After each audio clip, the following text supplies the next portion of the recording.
كده ان هذا الجروب غيدير شي حاجه. دابا فكينا العقده ديال الكوت ديفوار ووصلنا للكارت فينال اللي شحال هادي ما وصلناش ليه. شنو يمكن لك تقول لنا على الانجاز؟ لا هادشي انا صراحه عندنا مدرب زوين والحمد لله. معاه عرفنا انه هو المدرب هو كل شيء في التشجيع ديال الدراري، ودار لهم واحد المورال وهذاك النفس رجع.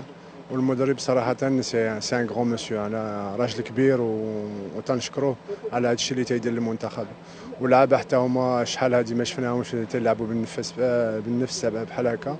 وصراحه عطاو كل شيء في هذه الثلاث المقابلات، عطاو كل شيء. حنا مع المدرب عرفنا انه هو هذا الجروب هذا عنده واحد البوتونسيال كبير، وخصوصا داك لا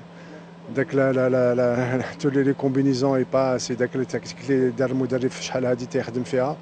والحمد لله الخدمات بدات تتخلص، وغير هذا الشيء غير الديبي ديال الخدمات ديال اللي تيدير المدرب الحمد لله.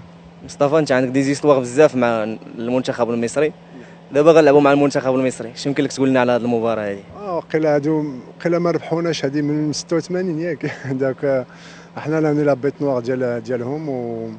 صراحه انا تكون مقابله قاصحه، مي مع المورال ولا كونفيونس اللي عندنا الحمد لله غادي يكون غير الخير. وتنتمناو اللعابه يرجعوا فيزيكمون، باسكو واخا هاد المقابلات تكون اللي ضد ليجيبت، هاد المقابلات اللي لعبوا ثلاثه في الاولين عطينا بزاف فيزيكمون ومورالمون مونتالمون.